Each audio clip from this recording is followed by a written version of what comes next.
This guy was as cold and calculated as they come. Maybe we weren't going to get it solved. It was like the epitome of innocence that had been preyed upon. This is a case that has no evidence. We didn't have DNA. We didn't have fingerprints. Step inside the court of law with the new true crime podcast, American Justice. We realized we have 4 men who answered the same ad for a job on a farm. My brother Ralph went to interview and he was never seen again. A podcast that explores impactful crimes and reveals how our justice system works. You have to consider that there are more possibilities than one. And sometimes how it doesn't. We have to find whoever this monster is. Go in depth into chilling cases and their conclusions in this new true crime series. You just have a pit in your stomach thinking, how many people are we going to find? New episodes of American Justice are available every Wednesday, wherever you get your podcasts.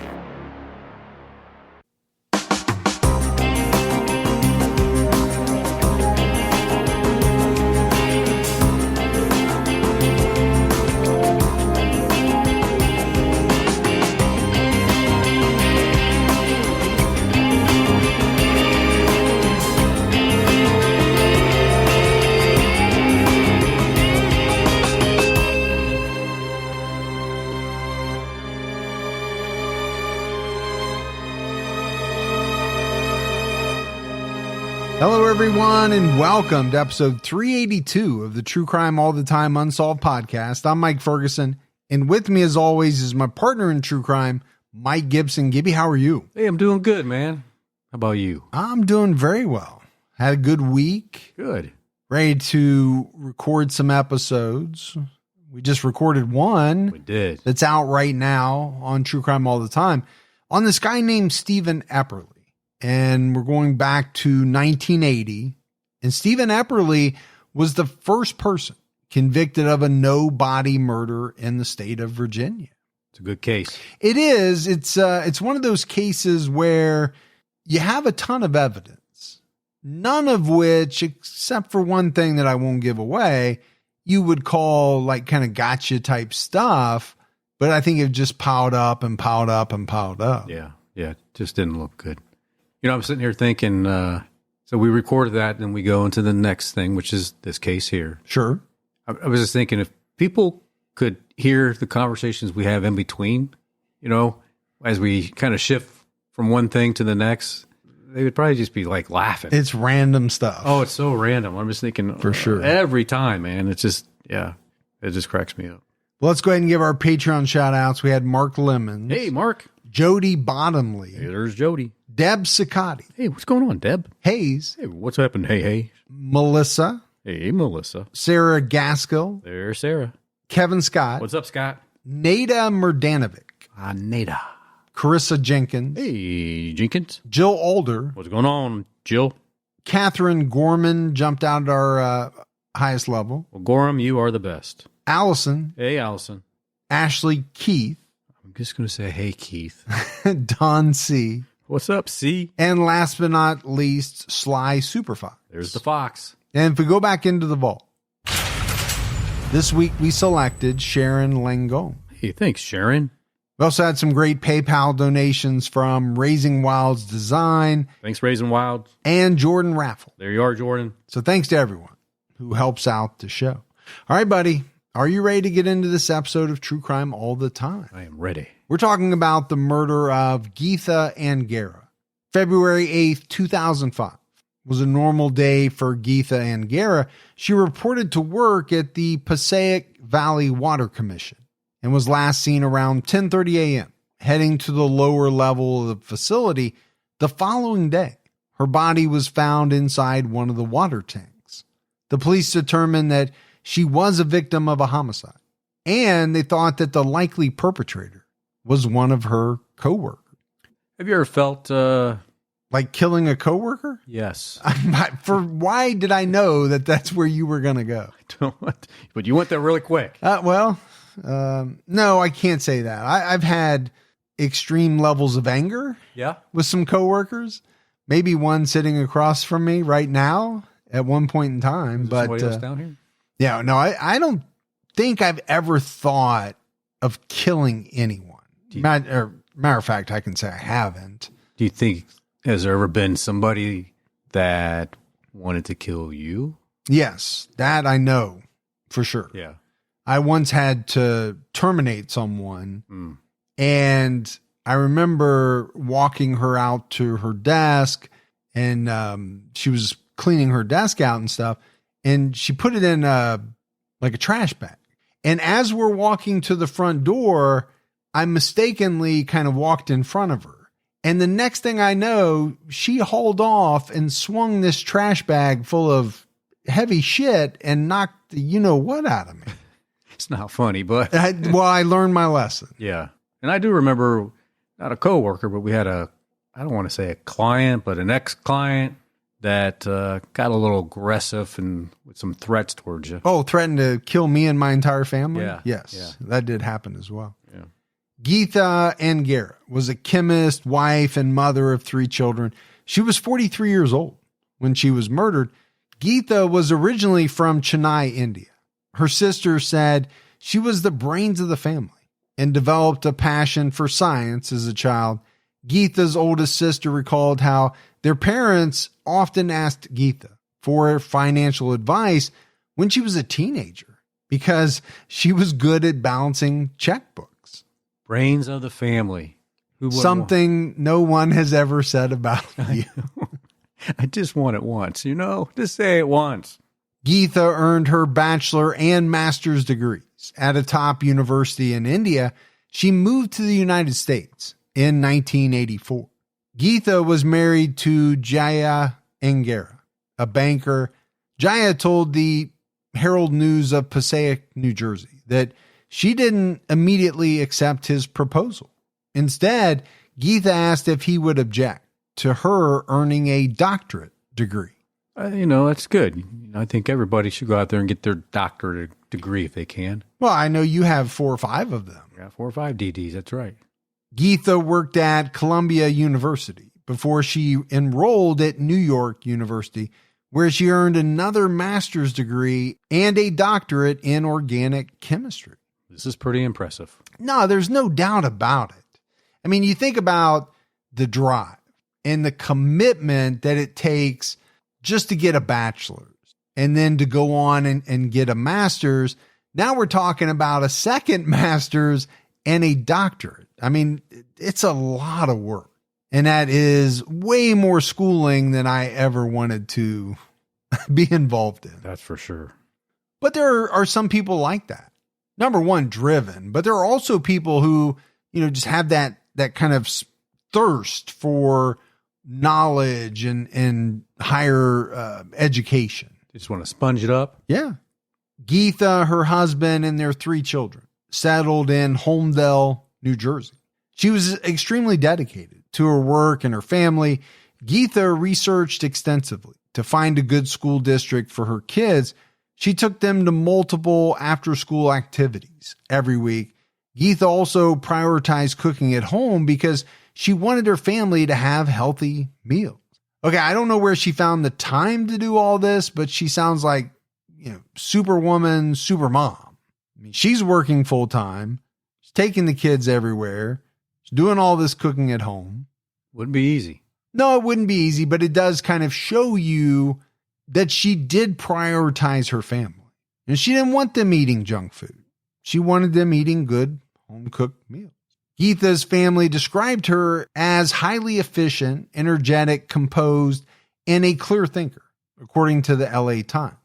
She was also academically talented and was good with numbers. Hey, I'm good with numbers too. You're great with numbers. I think she would have had to have been highly efficient and energetic, to do all of the things that she was doing. Her family in that article said, ever since she was a child, Geetha was very well organized and strict with timeliness. She was a perfectionist and never procrastinated. Well, there's something both in me and you we can't go along with. No. We are procrastinators. Yeah, I'm the world's worst procrastinator. I'm not going to argue with you. You are. If it can be pushed off, I'll push it off. You will. But somehow, I will give you credit. I think I've said this before. you could wait till the final minute and you will come through with whatever you have to get done, and it will be like you did it months ago. Well, I found out over the years that I work better under pressure. I just do for some reason. Now, my wife's complete opposite. She wants to get things done a week before they're due so she doesn't have to stress about them. And I think a lot of people are like that. Yeah. But a lot of people are like you and I. They'll put it off. At times, Geetha could be stern. Her oldest daughter once asked for her help with a pop quiz and AP chemistry. Geetha told her daughter she wouldn't help her, and she had to be responsible for her own work. She did eventually help after her husband talked her into it. Geetha explained that she was trying to teach their daughter self-reliance. Once their oldest left home to attend Boston University, she and Geetha had many late-night phone calls discussing chemistry topics. And I kind of understand, this wanting your children to be self-reliant.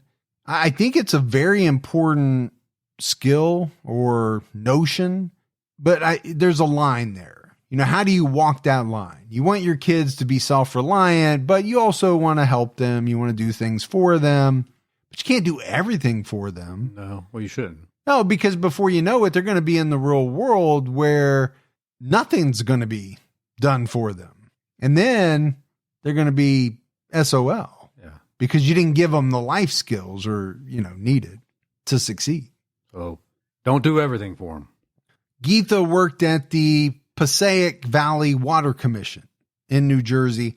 The Water Commission is an industrial complex that provides water to hundreds of thousands of people in northern New Jersey communities. Her coworkers thought she was hardworking and friendly. They admired how she never bragged about her credentials. She didn't want anyone to call her doctor. She only wanted to be called Geetha. Would you say doctor? Unlike you, who requires everyone to call you doctor. It's my preferred name. I thought you were going to say nomenclature, doctor. Geetha's younger sister told The Record, a New Jersey paper, people ask us, did she have problems at work? Did she have enemies? But when would she even have the time? She hates to gossip. Those things require an idle mind and idle body. She was always too busy and focused on the goals in her life. She's really impressing me. Yeah, she was a very impressive person. I don't think there's any doubt about that. But you can understand why people would ask, was she having problems at work? Did she have any enemies at work? We said right up front, right?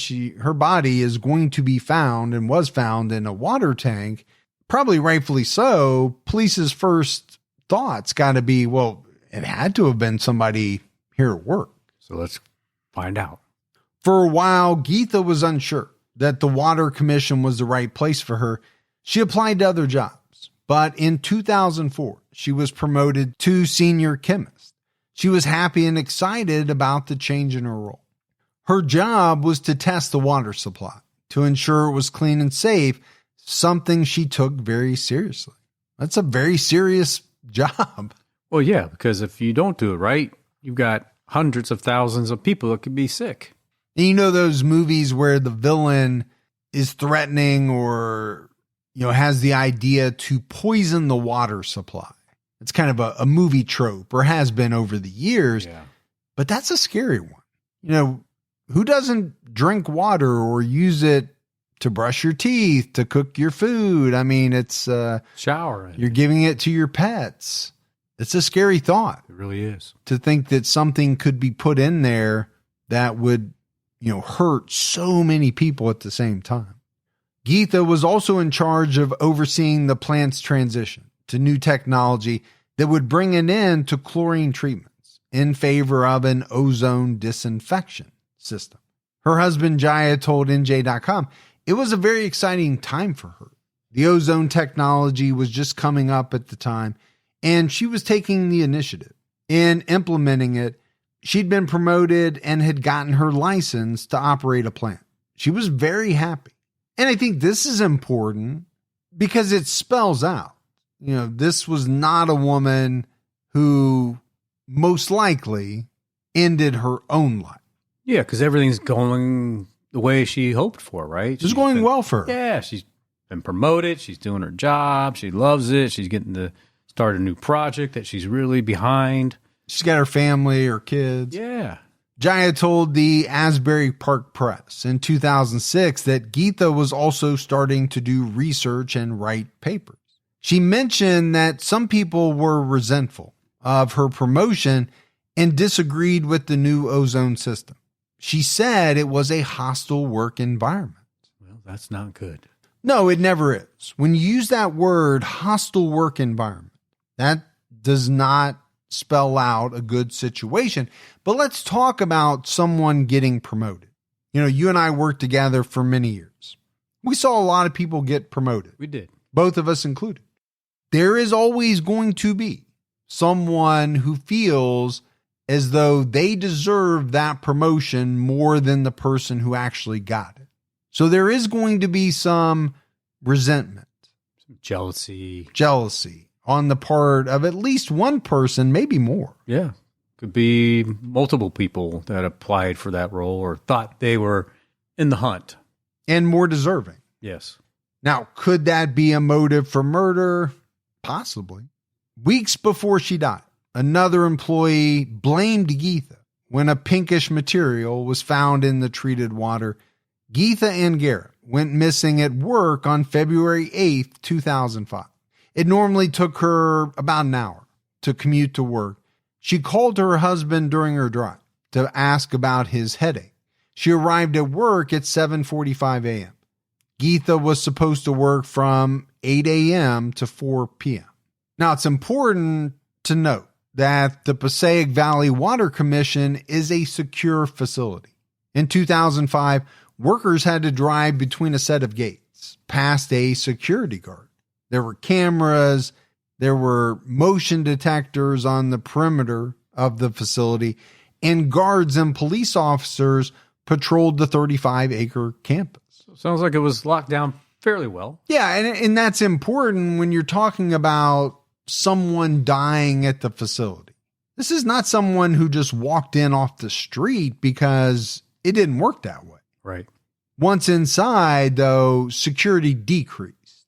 And that's normal, right? You're keeping people out. The people you're letting in, you've already vetted. They're supposed to be there. They've been hired to be there. So you shouldn't have any concerns. No, you don't need to maybe surveil them as much as you do the outside. The most important thing is to make sure the facility is secure. Then why is there cameras down here? When I'm here, they're always on. Because your vetting process has never gone extremely well. And in fact, is kind of still ongoing. Let's just say there have been red flags. True. At the time of Geetha's death, employees didn't need access cards to get into any of the buildings, and there were no security cameras inside. I'm sure that has since changed. But, let's break that down. So very hard to get in, right? Only the people allowed who are supposed to get in. But once inside, what it means is that they really can't track who's gone where. Yeah. What part of the facility they're in or they've been in. They just know you're in the building. Yes. And if there's no security cameras, then there's really no tracking of any kind and no way to go back after the fact and see anything. Geetha took her normal morning break around 9:30. She sat in the break room with a group of coworkers. Her break was cut short when someone asked her to recalibrate monitoring equipment in the basement. She was last seen heading to the basement at 10:30 a.m. She had a clipboard, glass beaker, and a two-way radio with her. The basement of the plant is described as a series of narrow passages lined with large pipes. Underneath the lower level are interconnected tanks that hold 9 million gallons of purified water. That's a lot of water. 9 million gallons. It was reported that the tanks are 35 feet deep. The only way in or out is a 4-foot metal access plate set into the floor. The plates weigh around 50 pounds each and are secured with screws. There were no ladders in the tanks, and the water was around 36 degrees. That's chilly. Around 9 p.m., a coworker found Geetha's purse and cell phone in her office. Another employee noticed her car was still in the parking lot. Meanwhile, her husband had already come home from work and was going to surprise Geetha by cooking dinner. Their younger daughter was upset because Geetha didn't make it to her basketball game. And Geetha always called home when she was going to be working late, but she hadn't done so. Jaya and other family members placed multiple calls and received no answer. You know, when somebody's so regimented, when something like this happens, it's a red flag. Yeah, absolutely. We've talked about it before. You know, you have people who really stick to a routine. Now, I know unless my wife has a meeting after school, she's going to be leaving about the same time every day. And she's probably going to call me on her way home. If I don't get that call and it goes past when, you know, a normal meeting would have lasted, okay, I'm going to be calling her at some point because now things are out of the norm. They're out of our routine. And I think Geetha was this type of person. We talked about how organized, how strict she was with certain things. If she was the type of person to call home when she was going to be late, I don't think she was just going to forget to do it one day. Didn't seem like the type of person she was. So her family had to be pretty worried. At 9:20 p.m., a plant manager called Jaya and informed him Geetha's car was still in the parking lot. Jaya said plant officials called at least 2 more times and asked him not to call the police until they searched the facility. Does that seem a little strange? I don't know if it does or not, because you think, well, her car's there. She has to be there, right? They have this security. Right. Which I'm sure tracks who goes in and out. That was probably part of it.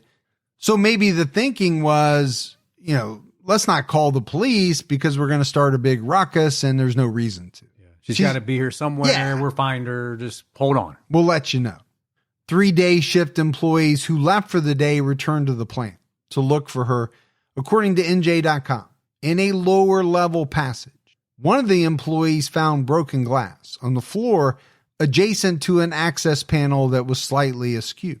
The coworker swept up the glass shards and threw them away. The plant supervisor called the police at 11:22 p.m. to report Geetha missing.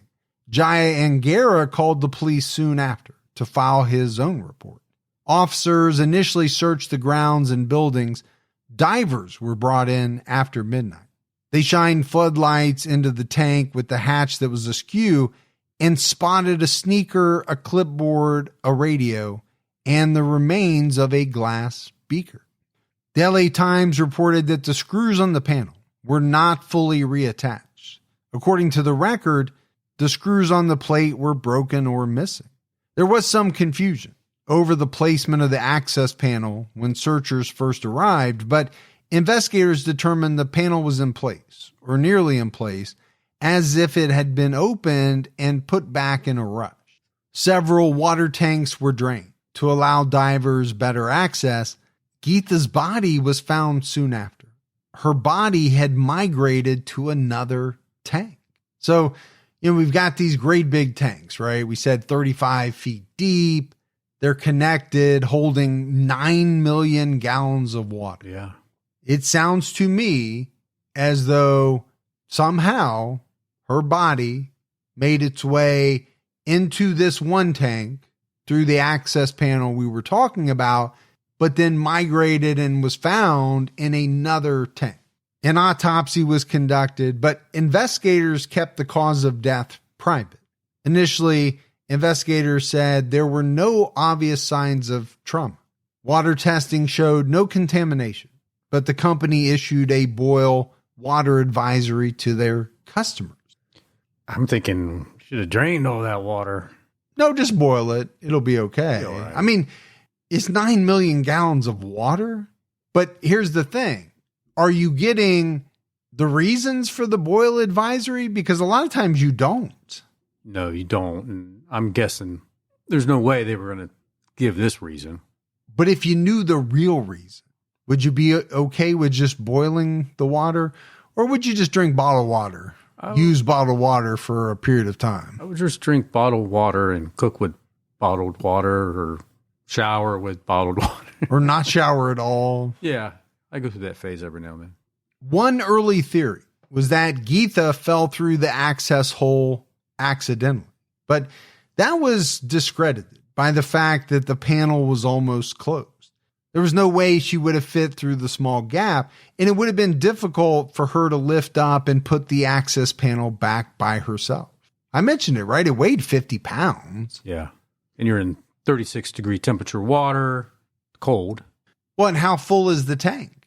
I mean, are you floating all the way up at the top where you're able to put back on this access panel? But even if you did, you still had to get some screws started in there too. Right. It just doesn't make sense that somebody could have done that from the inside.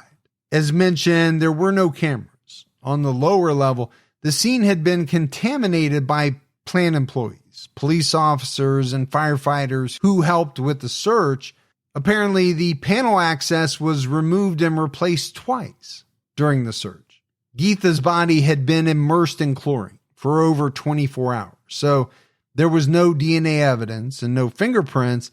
This would make it extremely difficult to prosecute someone if any incriminating evidence was found. It's almost like the perfect murder scene.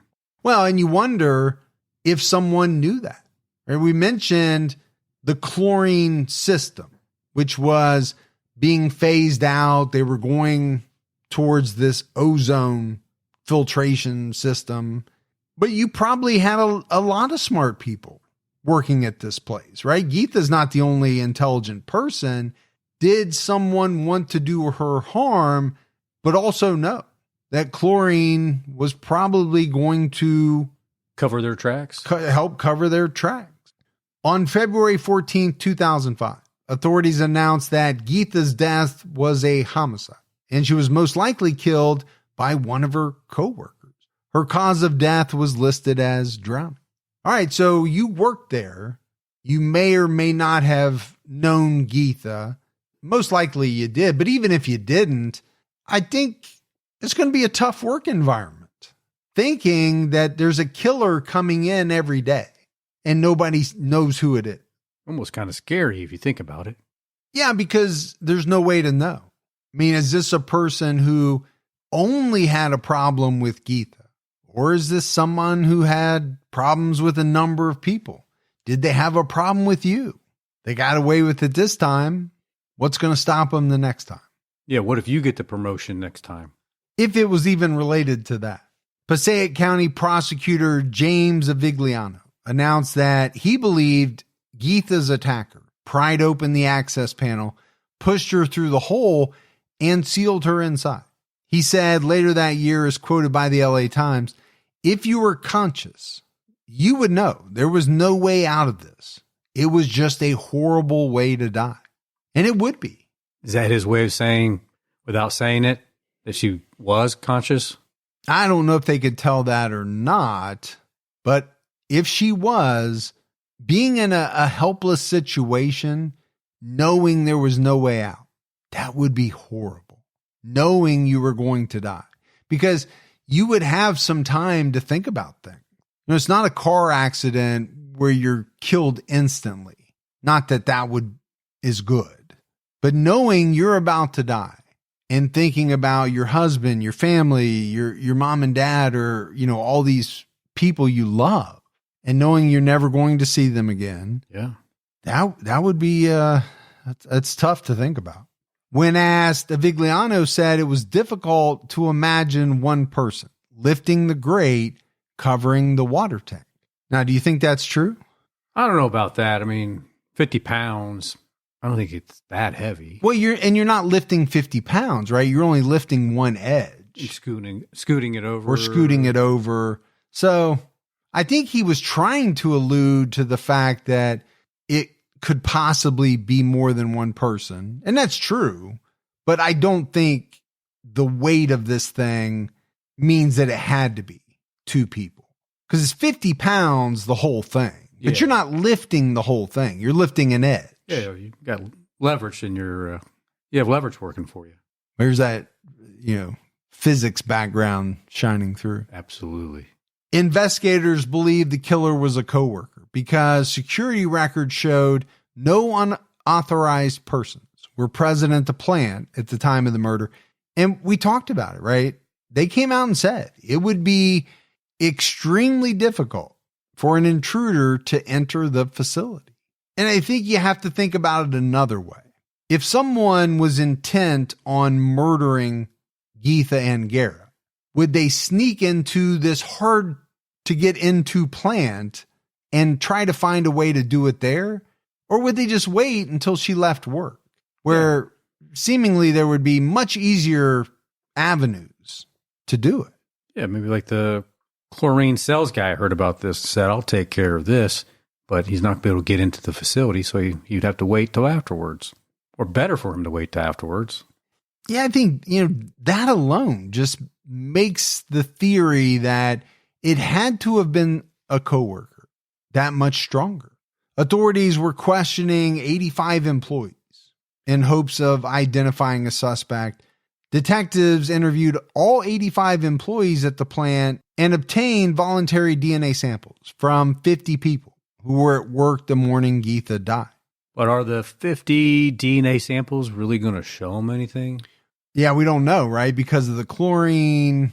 And a lot of times you would look at it and say, well, okay, these people voluntarily gave up their DNA. Obviously, they have nothing to hide.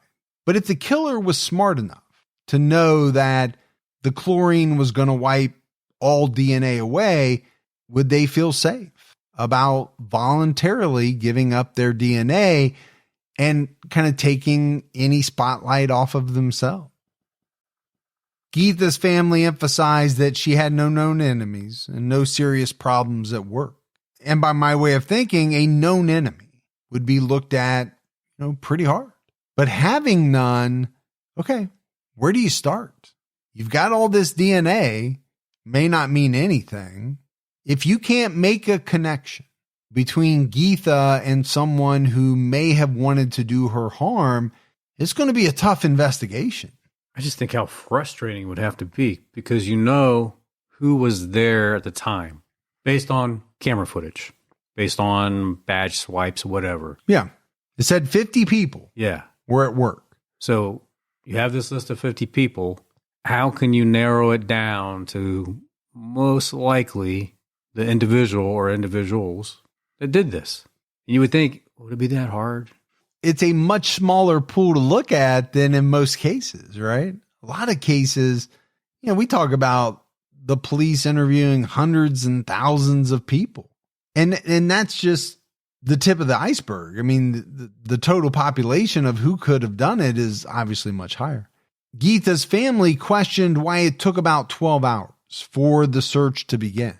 Chief Assistant Prosecutor John Lataraka said, per the record, I think it's a legitimate point that the family makes that no one seemed to be too troubled that she hadn't been seen during that period of time.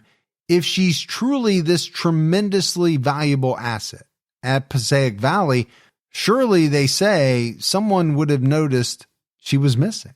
Look, I think if we worked in a lockdown facility back in the day and somebody on our team was there, but then we didn't see them for the rest of the day, I think we would question that. Mm-hmm. I don't think we'd be like, oh, well, they probably just left, and if that is what we thought, we probably would have called and said, hey, did you leave for the day? That's why I'm a little confused on why no one really took any action here. It does seem strange. Now, the flip side of that is it doesn't seem like there's that many people working there, and the place is 35 acres. So it's a lot of places for someone to not be accounted for. Well, it's true. But she did have a two-way radio. That's true. I mean, could you not be like, message her and wait for her to answer? If she doesn't answer, then go see if you can find her. Months before Geetha was killed, the Water Commission wanted to get keycard locks installed at the treatment plant. A year earlier, legislators proposed a bill requiring criminal background checks on new and recent hires at state water utility offices. Critics did not say that these measures could have prevented the murder, but they might have left a trail of evidence that could help identify a suspect. Yeah, I think the criminal background checks is a good thing. I do too, knowing what type of dangers and concerns people should have if you have somebody that wants to cause harm to a large group of individuals. About a month after Geetha's murder, authorities announced they had narrowed the suspect list down to 6 or 8 male employees that Geetha had frequent contact with. All right, 6 or 8. Okay, looking better. However, in August 2005, investigators said they stepped back and were calling that theory a dead end. They were refocusing on records and statements from the 50 employees at the plant on the day of the murder. Some of Geetha's close coworkers said in interviews that her intelligence and seniority sparked envy. At least 2 female coworkers disliked her for unclear reasons. However, no one thought they would ever be violent towards Geetha. Well, look, we know there's always going to be envy at the workplace. But you're not going to be liked by everyone. No. Especially if you're in a senior position. The higher up you go, the greater the chance that you're going to tick someone off with your decision. Sure, because you're making tough decisions. And at some point, you might get hit with a trash bag full of that person's personal belongings. Yes. According to the record, one coworker said, with the promotion, she suddenly got authority and could tell people what to do. And some people didn't like that. And we kind of touched on it earlier, right? How people are going to be jealous when someone gets promoted. What we didn't talk about is, normally you have multiple people on the same level vying for promotion. Only one person can get it. Well, that person is now in charge of the people they previously worked on the same level as. And that can be very tough in some situations. Yeah. Now, a lot of times there's a clear person who is best suited to get it, and everybody can kind of agree with that. They're on board. They're on board. But that's not always the case. The case stalled by February 2006. Investigators had no motive, no witnesses, and no physical evidence. That is not much to work with. Actually, that's nothing to work with. In 2006 interviews, Geetha Angara disclosed that Geetha was strangled. Her cause of death was drowning, but the medical examiner found bruises around her neck, waist, and one elbow. This suggested that she fought as someone grabbed her. There was no evidence of sexual assault. Investigators had been withholding this information from the public. Eventually, Avigliano would say that Geetha's autopsy report showed she was strangled until she lost consciousness, but she was still alive when she was put into the water. Investigators believe it was an unplanned crime of passion. She might have argued with someone or seen something she wasn't supposed to. Investigators determined she had no known enemies and was not having an affair. So normally when you hear that crime of passion, you think 2 people who are having some type of relationship. Right. But I think in this sense, they mean heat of the moment, not really passion at all. So at one point they had 6 or 8 male individuals that they were really looking at. And then they kind of backed away. Then they started talking about a couple of female coworkers. But when you think about how this went down, okay, she's strangled. We've got this heavy grate that has to be lifted, at least moved enough so that she can be dropped into the water. Right. Does it skew more male or female? I don't know if it really plays much of a factor. I've seen women lift car seats with kids in them that, you're thinking, how the heck are they carrying that? And they're carrying it for pretty far distance. So I don't think it makes a difference. I think it skews male, but it doesn't absolutely mean it has to be a male. That was kind of the thought that was going through my head. I don't think you can take anyone off the table as a suspect, but there had to have been a reason why they were looking closely at these 6 or 8, men. And they said these men had frequent contact with Geetha, and maybe that's all it was. Maybe they didn't have anything more than that. Prosecutor James Avigliano announced that the EPA would be reviewing water quality reports from the Water Commission in early February 2006. One theory was that Geetha was killed after discovering that something was wrong at the plant. So maybe somebody did something that they shouldn't have done, or maybe they weren't doing their job and didn't want to lose their job. So let me just take care of the whistleblower. Before they can blow the whistle? Yeah. I think that was one thought. Avigliano also confirmed there was no DNA evidence found at the crime scene. He confirmed that there were still 8 suspects, but said the killer was likely one of 3 coworkers who had retained lawyers. Okay. I feel about retaining a lawyer. I think it's a good thing. Does it mean that one of these 3 are guilty? No. Well, I don't know if he's saying it's solely because they've retained attorneys that they were the most likely suspects. I think they retained attorneys because they were the most likely suspects. In 2006, the New York Post reported that one of the suspects was Geetha's subordinate. This colleague was the first to notice the broken glass beaker in the basement. Detective Lieutenant James Wood told the Post that one suspect came close to confessing before hiring a lawyer. And that's pretty interesting. It is interesting. How do you come close to confessing? So look, I'm going to tell you right now, I did. Oh, I'm sorry. Can I have my attorney, please? Yeah, I guess that's about as close as you can get. Yeah. All 3 of these suspects were asked to take lie detector tests. One person refused, one passed, and one was inconclusive, according to Wood. I don't know what you make of any of that. Yeah. We're not a fan of those tests. No, anyway, but still.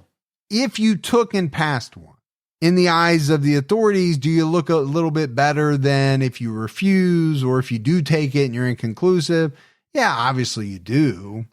But is it impossible for a guilty person to pass a lie detector test? And I think the answer is no. Previously, prosecutor James Avigliano said a supervisor was among the 3 suspects.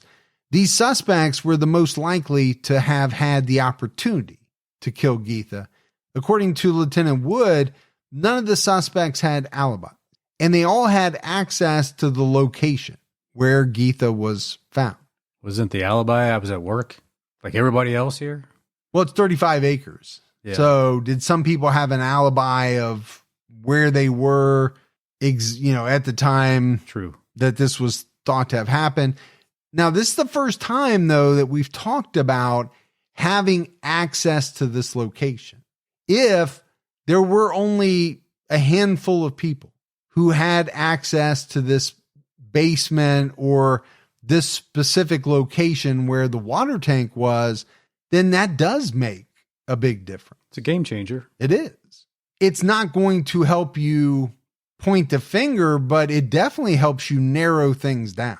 On the morning of her death, Geetha was in a break room with about a half dozen coworkers. A subordinate told her the filters needed to be recalibrated. This was supported by plant records. And we talked about it earlier, right? This is when, she kind of got up and eventually headed to the basement sublevel. In 2006, an EPA dive team spent hours in the tank where Geetha died. They searched the floor of the tank for evidence that might have been missed, but they found nothing. James Avigliano asked his team to look into the murder of a secretary at the Hoffman LaRoche water plant in Clifton because it was similar to Geetha's case. There was a remote chance that someone who worked at the Hoffman LaRoche campus in 1968 became an employee of the Water Commission. This lead, though, did not pan out either. Still makes you wonder what was going on. Yeah, a lot of people being killed at water plants. Now, this was many, many years later, right? 1968 to 2005. But I get it. You want to be thorough. You want to check on things. It is a little bit of a stretch, though. On February 1st, 2007, the New Jersey Attorney General's office confirmed they were joining the investigation. Geetha's husband launched a campaign to get outside help, saying the prosecutor's office did not do enough to find the killer. In a 2007 interview, prosecutor Avigliano said investigators still believe a coworker killed Geetha, but detectives could not find evidence to make a murder charge stick. As quoted by NJ.com, he said, "Thinking you know who did it and proving it are two different things. We have no evidence and no motive. The case has been investigated exhaustively. My detectives worked like hell on this." So this has to be frustrating because they're thinking one of her coworkers had to kill her, but they can't prove it. And it sounds to me like they narrowed it down to a pretty small population, maybe 3 people that they were really looking at. But again, you go back to what the prosecutor said. Thinking you know and proving are two different things. And that is so true. If you don't have a motive and you have no evidence, what are you going to do? And these cases are very tough. Again, you have the family saying the prosecutor's not doing enough. The detectives aren't doing enough. And I get that from their standpoint. But if you don't have anything to go on, what else can you do? Some of these cases are so lacking in evidence that it makes it virtually impossible to get to the truth. Well, and this is why it's on unsolved. Avigliano scaled back the investigation in 2006, which is why the family asked for outside help. State legislators took up Jaya's cause, and in June 2006, Avigliano wrote to the Attorney General's office inviting them to review the case. Well, I think he was like, look, my detectives worked damn hard on this. They can't make anything stick. Maybe your investigators can, and we hope they do. Yeah, he's asking for help. I think that's a good thing. I always do. On February 8th, 2007, Geetha's family filed a lawsuit alleging that she died in a dangerous work environment that her employers knew about but failed to correct. Hazardous conditions and ill-conceived policies contributed to her drowning. The suit alleged that the Water Commission discontinued a buddy system that required employees to pair up for work in remote areas of the plant. Additionally, no surveillance cameras were in place in the corridor, and two-way radios were unreliable. Motion detectors to detect displacement of water in the tank weren't working. The metal panel covering the tank where Geetha was found was loose. The tank had no ladder or accessible flotation device. Sounds like they have a pretty good case there. Yeah, I mean, there's a lot of things that either could have been put in place pretty easily or were in place but weren't functioning the way that they were supposed to. And that is a problem. In 2008, Lieutenant James Wood, a retired lead investigator for the prosecutor's office, told the Star-Ledger he believed Geetha's death was an accident. He spent 18 months overseeing the investigation with the Passaic County Prosecutor's Office.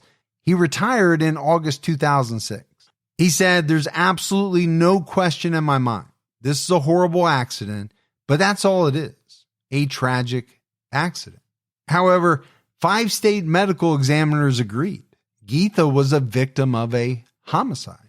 And it's hard for me to understand, how he came to this conclusion that her death was an accident. Now, obviously, he was much closer to it than we were, privy to a lot more information than we are. Well, I think it's a stretch. I mean, the marks around her neck that indicated strangulation alone seemed to kind of disprove the accident theory. And then there's, the whole thing of how do you fall in a tank that's covered by a 50-pound lid? Yeah, I mean, could you make the case that maybe she lifted the lid to get a sample out? But wouldn't they have, You would think they would have some type of valve that she would go to get the sample out of. Why would she have to go on top of the tanks and move a 50-pound grate to dip a beaker in to get a sample? It doesn't make sense. Yeah, I have no idea. But when 5 state medical examiners say that, hey, this was a homicide, it's pretty hard to argue with all 5 of their findings and the fact that they're in agreement. Wood said that he didn't believe the 3 suspects committed murder because there's no question my detectives would have gotten it out of them. That's a little cocky. Yeah, and I think that's kind of flawed thinking. It's great that you've got that kind of faith in your detectives, but it doesn't mean that they can get someone to confess to murder every single time. His opinion was influenced by the work of Scottish pathologist Derek Pounder, who wrote that a small percentage of cold water drowning victims develop markings on their necks, faces, and eyes that resemble strangulation cases. So that, if true, could possibly explain why it appeared as though she was strangled. Wood believed another employee forgot to close the panel and Geetha didn't notice it was open. The person who opened the panel most likely closed it in a panic after realizing Geetha was missing. Wood said, I don't think anyone will ever admit to taking that plate off or putting it back on because they know they're going to be held liable for it. And I would agree with that if that's what happened. And I could probably, Gibbs, buy that theory a little more if the 5 medical examiners had not ruled her death a homicide. Yeah. I mean, to me, that carries a lot of weight. It does. Chief Assistant Prosecutor John Lataraka was quoted as saying, somebody in that place has some kind of responsibility. Either someone committed a homicide or someone forgot to replace that plate after opening it and now has this woman's death on their hands by negligence. And I would say that is true. It's probably the only 2 possible scenarios. I mean, can't they come out and say, if it was an accident and you were responsible, no charges, no recourse?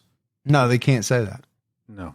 Because the family would still go after them. That's true. In a civil suit. Yeah, that's right. They could say they wouldn't prosecute or charge them, but it's not going to stop the family from coming after them civilly. Yeah. So there would still be a reason for the individual not to come forward if that was the case. Unless you could get the family to go along with it and say, we won't either. We just want to know what happened to her. Yeah.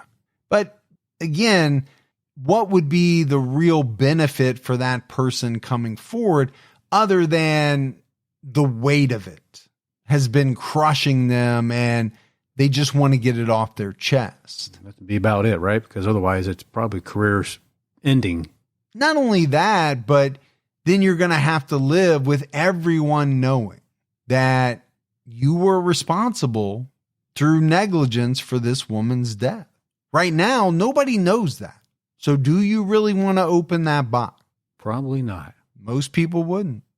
In 2015, Geetha's family called for the case to be re-examined. Senator Joe Carrillos told NJ Advance Media he would ask the state attorney general's office to take a new look at evidence, witnesses, and suspects. Carrillos had persuaded the state to review the investigation back in 2007. So this is 10 years on, 10 years later. The Passaic County Prosecutor's Office remains the lead investigative agency. Chief Assistant Prosecutor Michael DeMarco described the case as open but inactive. So, and I get that, right? It's open, but how active can it be? Is anything new coming in or has come in? And I would say no. And I don't know what would come. Yeah, it's got to be pretty stale. Geetha's oldest daughter, Pavithra, was just 19 when Geetha died. She went on to become a state deputy attorney general and said her mother planted the seed that she should pursue a legal career. She told NJ.com, how do you get new information if you don't ask questions? Maybe once in a while you need to shake something to see what falls out. Things have changed at the plant over the years. Maybe someone who was scared to talk before is willing to talk now. I think it would be your due diligence to continue asking questions. I agree with her. Yeah, I don't disagree with her at all. Now, if someone was scared to talk because this was some type of conspiracy and things have changed, then yeah, maybe they might be willing to now. But if you have a sole person, one individual who either killed Geetha on purpose or caused her death by negligence, again, I don't know why that person all of a sudden, just because questions are being asked again, would open up. There's no benefit for them. Fairly unlikely. Yeah, I think so. Every now and then we have a case where a killer's conscience gets to them, but it's very few and far between. Yeah, they got to be a big enough reason for them to come forward. Life-changing. Yes, and a lot of times that just doesn't happen. Nearly 20 years later, the murder of Geetha Angara remains unsolved. This is a difficult case for investigators for a number of different reasons, all of which we've talked about, right? They have a lack of forensic evidence. They have a lack of security records inside the facility, both in the form of any type of video footage, as well as any swipes or, key code logs. And I don't think they have a clear motive. There's very little. That's true. That they've been able to develop in this case.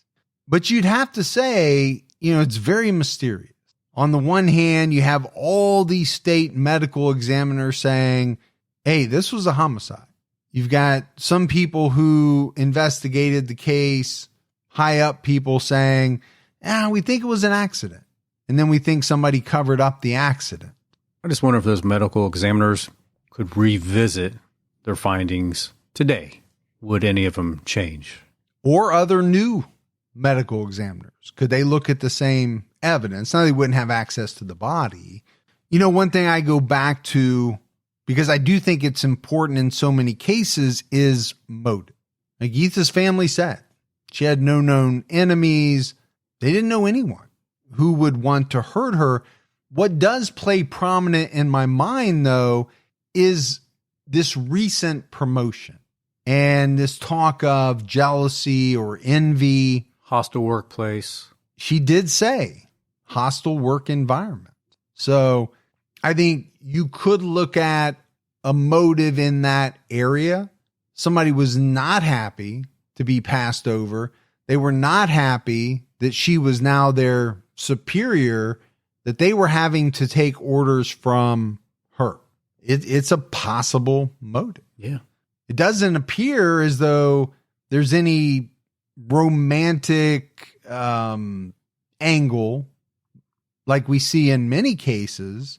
So I don't know what the motive would be other than that. And if not homicide, then you're left with some type of, accident that someone covered up. Yeah. But I just don't know. Well, that's why it's been unsolved all this time. Yeah. If you have any information about the death of Geetha Angara, you can call the Passaic County Prosecutor's Office at 1-877-370-7276 or email tips@Passaic.CountyNJ.org. So as we wrap this one up, Gibbs, we talked about it early on, how impressive Geetha Angara was. Wife, mother, just an incredible academic career and the achievements that she had made. It seemed like, and again, sometimes these things are hard to know for sure, but it seemed like from the outside looking in, her world was her family. She loved her work. She'd just been promoted. Everything was going great. Yeah. It's very hard to think that she ended her life.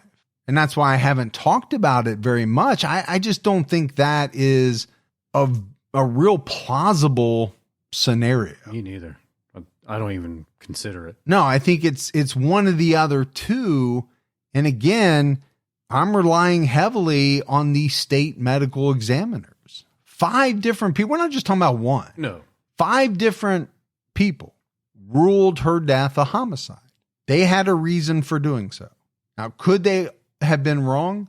Yeah. Could all 5 have been wrong? I think that the chance lessened with that many people taking a look at it. Yeah. Just, it wasn't a split decision. They were all in favor. Yeah, it was a consensus. Yeah. So I just think the investigators, even with a fairly small population, you look at most unsolved crimes, the population of possible perpetrators is very large. This is an anomaly because you have a locked down facility, a very secure facility. There's 50 people there at the time, and still they cannot figure out who did it, if it was a murder. But that's it for our episode on the murder of Geetha Angara. We're calling it a murder because that's what medical examiners called it. Exactly. We got some voicemails, Gibbs. You want to check them out? Let's hear them. Hi, Mike and Gibby. It's Emma from Silver Spot Ceramics here. I'm whispering because I have a baby asleep upstairs.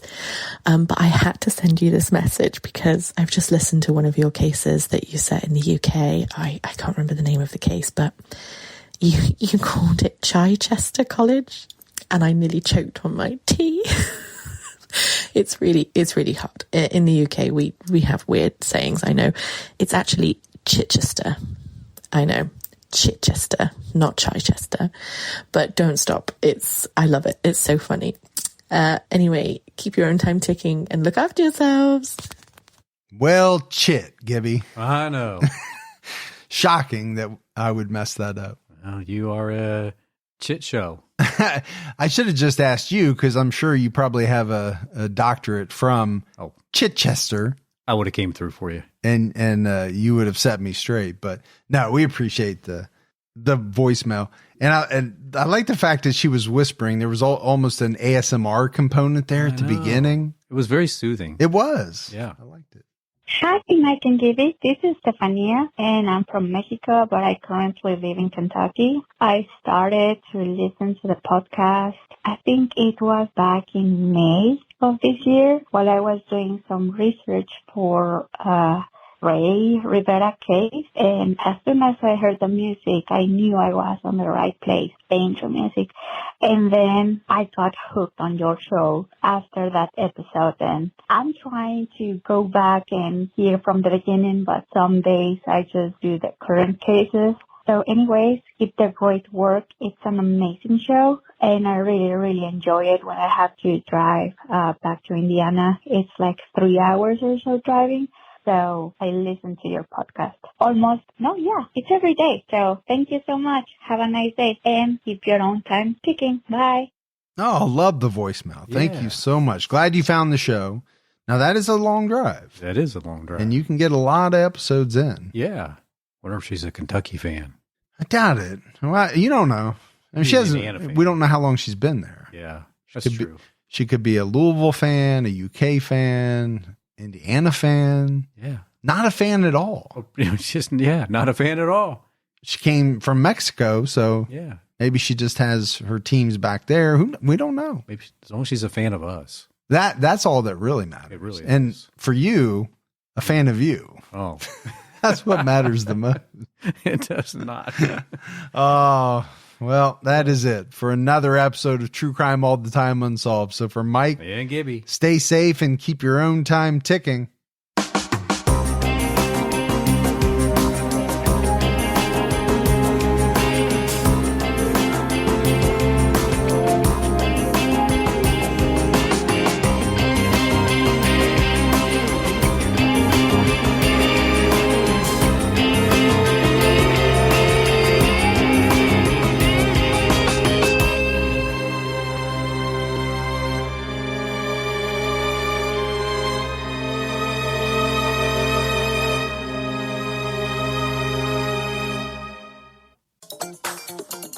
I love reality TV on Pluto TV. Same, and I love that it's free.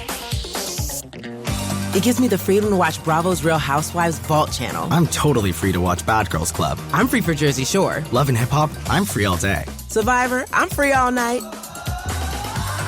With hundreds of free reality shows, you are totally free to watch what you love on Pluto TV. Pluto TV. Stream now, pay never.